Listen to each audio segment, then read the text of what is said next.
C'est toujours un plaisir renouvelé, bien sûr, de nous rencontrer, en tout cas dans le cadre de cette émission, Le Grande Découverte, une émission du forum Le Gène du Message. À la présentation, c'est donc moi, votre frère Cédric Loukoussa Branham. Derrière la caméra, c'est votre frère Steve. Alors, aujourd'hui, nous sommes à la découverte d'un homme de Dieu que vous connaissez bien sûr, le révérend pasteur Jacques Mbouyi. Bonjour, pasteur Jacques. Bonjour, bien-aimé frère Cédric. Comment vous allez? Nous allons bien par la grâce de Dieu. Ok, merci, pasteur. Nous vous voyons. On ne sait pas, pourriez-vous d'abord nous présenter votre épouse? Merci beaucoup, frère Cédric. Nous sommes vraiment très contents de vous recevoir dans notre maison. Je vous présente, c'est mon épouse, Oui. Hérite Mbouyi. Elle est là, la mère de mes enfants. Oui. C'est ma fille aînée. Oui. Celle-ci, il y a Ereka, Nganda, et puis nous avons Barouti Kasongo Binchadi. Ok. Alors, vous venez de voir, c'est le pasteur Jacques Mbouyi. Nous sommes à la maison. Alors, on s'est dit, avant de commencer cette émission, Le Grand Découverte, nous devons d'abord connaître la femme du pasteur. La maman, elle est là, c'est l'épouse du pasteur Jacques Mbouyi. Et c'est 3 enfants. Vous avez que 3 enfants? Oui, j'ai que 3 enfants. Ok. Et surtout que vous avez écouté les grands témoignages que Dieu a fait concernant mes jumeaux. Oui, le jumeau, on a appris que vous avez passé pendant beaucoup d'années sans avoir un enfant. Après la prière, c'était comment? Juste en bref. J'étais parti à Kinshasa, j'ai rencontré l'évêque Barouti.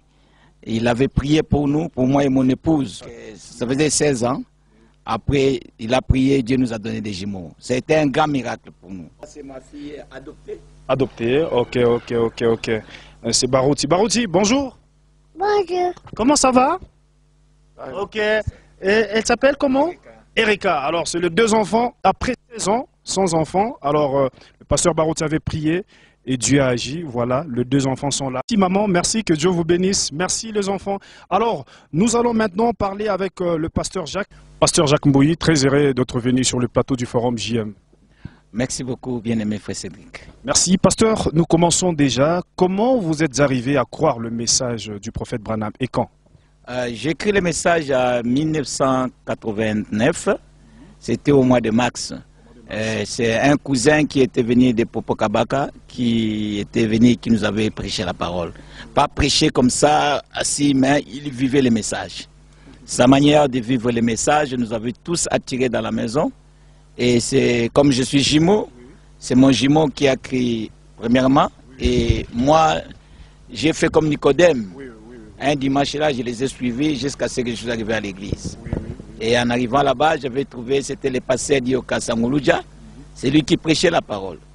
J'avais écouté la parole de Dieu et j'étais vraiment émerveillé de la parole. Et après ça, je vais commencer à fréquenter l'Assemblée chrétienne de Rigini.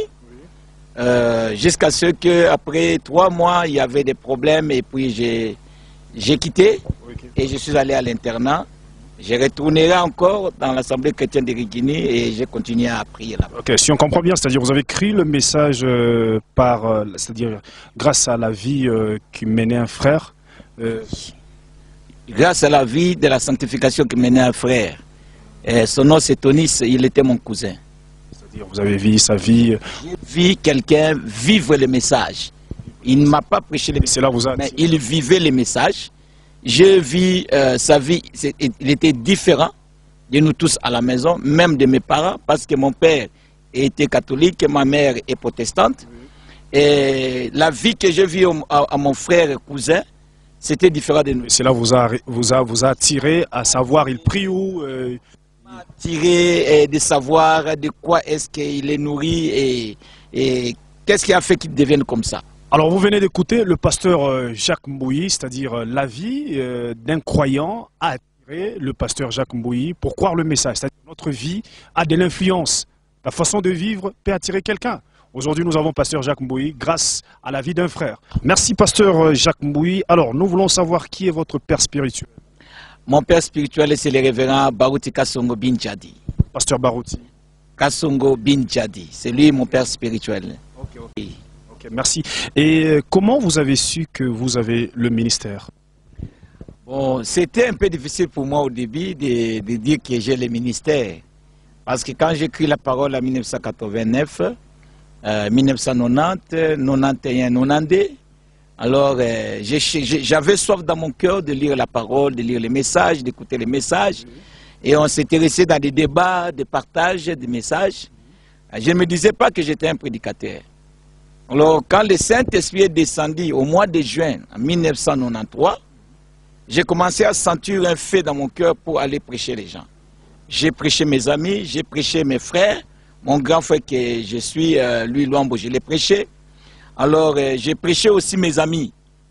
Quand nous allons dans les funérailles, j'étais en train d'exhorter, de prêcher. Et j'ai gagné des âmes à partir de là, jusqu'à même à l'école. J'ai gagné même mes amis, ils sont aujourd'hui dans les messages. Bon, à moi, je ne me disais pas que je suis un prédicateur. Je faisais seulement le bruit. Comment vous avez su? Alors, il y avait quelque chose qui me dérangeait maintenant. En 1994, j'ai tombé dans l'onction à tout moment. À chaque fois que le prédicateur prêchait ou chantait, j'ai senti cette onction-là sur moi. Je commençais à sauter, à crier. J'ai trouvé cela que cela était devenu un dérangement. Jusqu'à ce qu'une sœur m'a appelé, Maman Binéné. Il m'a dit, frère Jacques, Dieu ne donne pas l'onction à quelqu'un comme ça. Il faut demander à Dieu, cette onction-là qui vient sur toi, il s'agit de quoi? Ça doit être l'onction pour les services. Mais à quoi est-ce que Dieu vous a appelé? Et cela m'avait beaucoup frappé. Je me rappelle vers le mois d'août de 1994, j'avais fait un voyage, un petit voyage, je suis allé à Maluku. Je l'ai passé à Ilunga. Alors, je lui ai dit, pasteur, je suis venu me consacrer et je ne comprends pas l'onction que j'ai ici. C'est quoi? C'est le diable ou quoi? Je ne comprends pas. Alors, le pasteur Ilunga m'avait donné une chambre et je me consacrais là-bas. J'ai fait une semaine en train de prier, de méditer, de demeurer dans la présence de Dieu. Je voulais à tout prix que Dieu me parle, par une voix audible ou une voix intérieure. Mais plus je priais, plus je me consacrais toute la journée et la nuit. Je lisais plus 4 brochures, à deux fois 5. Et j'ai tenté un peu de mettre les marques, là où je lisais. J'avais mon cahier, j'étais en train d'écrire. Bon, les dimanches, quand nous avons déjà terminé la consécration, nous sommes allés à l'église. Les pasteurs, ils l'ont prêché. Nous sommes retournés à la maison. Je lui ai dit, bon, pasteur, demain, je dois partir. Et j'ai dit, bon, malheureusement, je n'ai pas eu vraiment la chose pour laquelle je suis venu ici. Le pasteur me demandera, mais tu étais venu pour quelle raison?